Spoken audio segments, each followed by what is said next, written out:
أعوذ بالله من الشيطان الرجيم. بسم الله الرحمن الرحيم.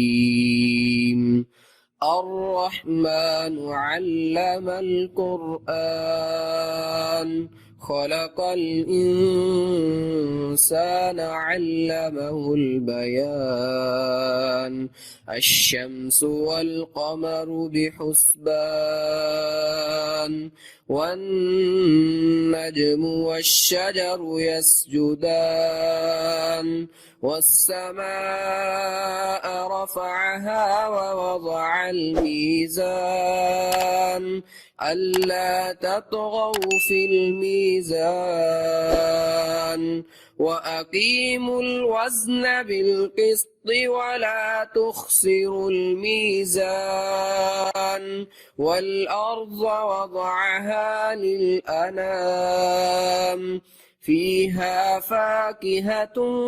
والنخل ذات الأكمام والحب ذو العصف والريحان فبأي آلاء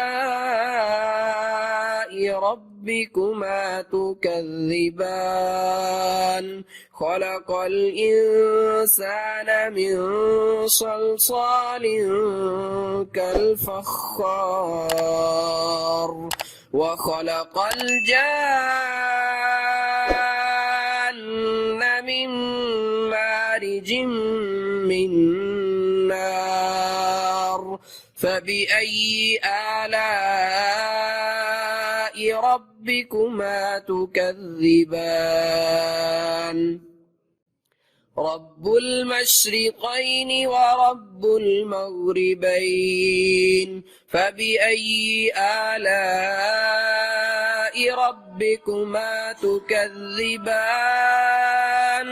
مرج البحرين يلتقيان بينهما برزخ لا يبغيان فبأي آلاء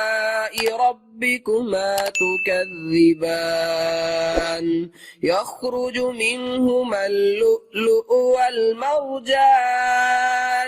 فبأي آلاء ربكما تكذبان وله الجوار المنشآت في البحر كالأعلام فبأي آلاء ربكما تكذبان كل من عليها فان ويبقى وجه ربك ذو الجلال والإكرام فبأي آلاء ربكما تكذبان يسأله من في السماوات والأرض كل يوم هو في شأن فبأي آلاء ربكما تكذبان سنفرغ لكم أيها الثقلان فبأي آلاء ربكما تكذبان يا معشر الجن والإنس إن استطعتم أن تنفذوا من أقطار السماوات والأرض فانفذوا لا تنفذون إلا بسلطان فبأي آلاء ربكما تكذبان يرسل عليكما شواظ من نار ونحاس فلا تنتصران فبأي آلاء ربكما ربكما تكذبان فإذا انشقت السماء فكانت وردة كالدهان فبأي آلاء ربكما تكذبان فيومئذ لا يسأل عن ذنبه إنس ولا جان فبأي آلاء ربكما تكذبان يعرف المجرمون بسيماهم فيؤخذ بالنواصي والأقدام فبأي آلاء ربكما تكذبان هذه جهنم التي يكذب بها المجرمون يطوفون بينها وبين حميم آن فبأي آلاء ربكما تكذبان ولمن خاف مقام ربه جنتان فبأي آلاء ربكما تكذبان ذواتا أفنان فبأي آلاء ربكما تكذبان فيهما عينان تجريان فبأي آلاء ربكما تكذبان فيهما من كل فاكهة زوجان فبأي آلاء ربكما تكذبان متكئين على فرش بطائنها من استبرق وجنى الجنتين دان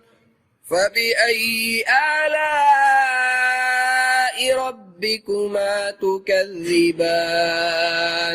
فيهن قاصرات الطرف لم يطمثهن إنس قبلهم ولا جان فبأي آلاء ربكما تكذبان كأنهن الياقوت والمرجان فبأي آلاء ربكما تكذبان هل جزاء الإحسان إلا الإحسان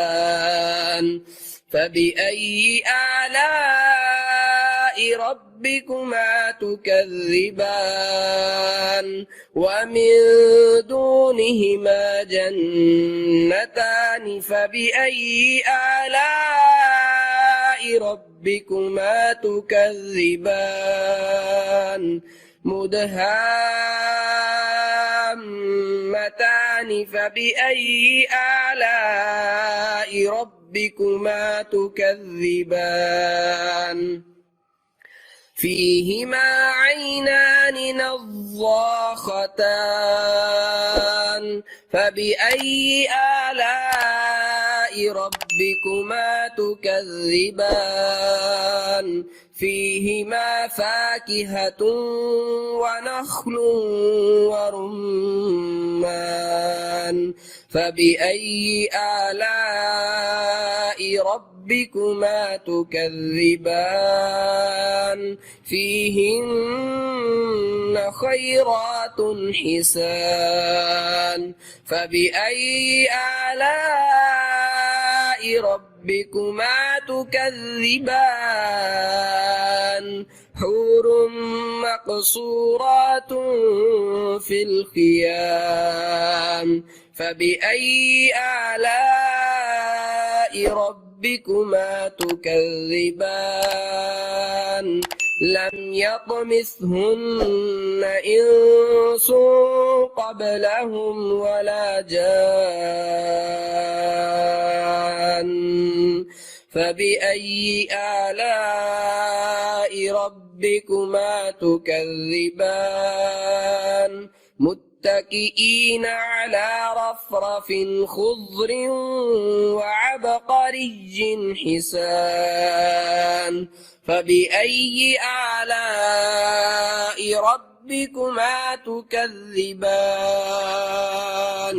تبارك اسم ربك ذي الجلال والإكرام.